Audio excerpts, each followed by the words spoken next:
Welcome to Breaking Ties, Destination Divorce.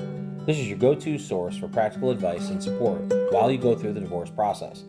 Join us each weekday for a quick chat where we'll cover a variety of topics such as child custody, property division, and self-care. Together, we'll explore emotional, financial, and legal aspects of divorce and help you find the best path forward for you and your family. Here's your host and Certified Divorce Financial Analyst Professional, Mike Fulkerson. Hi, everyone, and welcome back to Breaking Ties, Destination Divorce. I'm your host, Mike Fulkerson, Financial Advisor and Certified Divorce Financial Analyst Professional. And today we're going to be tackling a rather fairly common scenario, and that is what happens when one spouse owns a business during a divorce. This can only add complexity to the process, so we're going to go ahead and break it down. First, we need to determine the nature of the business. Was it established before the marriage, in which it could be considered separate property in some states?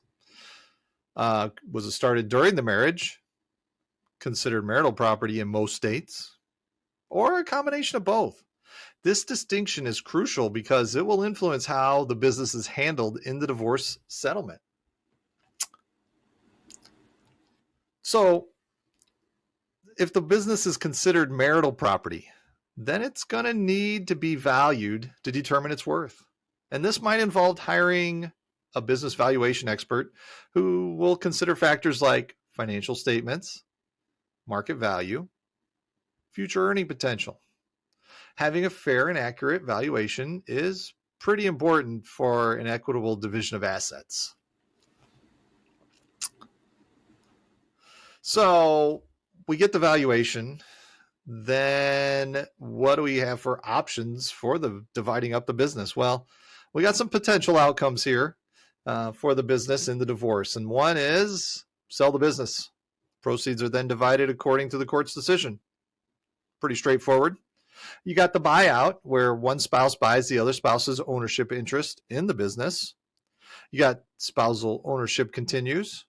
One spouse keeps the business and the other spouse receives compensation for their share of its value through other marital assets. This option often requires a post-nuptial agreement outlining the division of future business profits. And then you got joint ownership continues. This is pretty less common, but in some cases, both spouses might retain joint ownership of the business and develop a co-parenting approach for managing it post-divorce.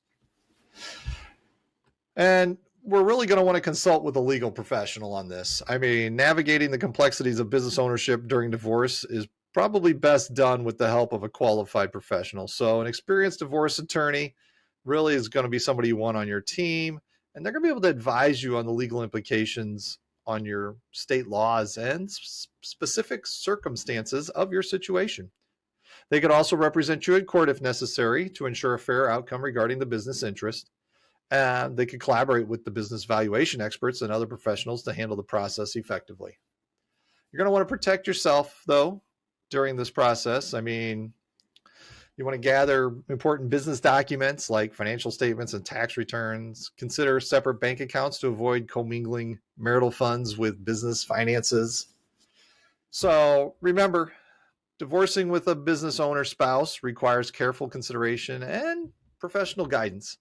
The goal is to reach a fair settlement that allows you to move forward financially secure. I want to thank you for joining me on this episode of Breaking Ties, Destination Divorce. Should you have any questions, please feel free to reach out. Divorce is not the end of your story. It is the start of your next great chapter. Take care.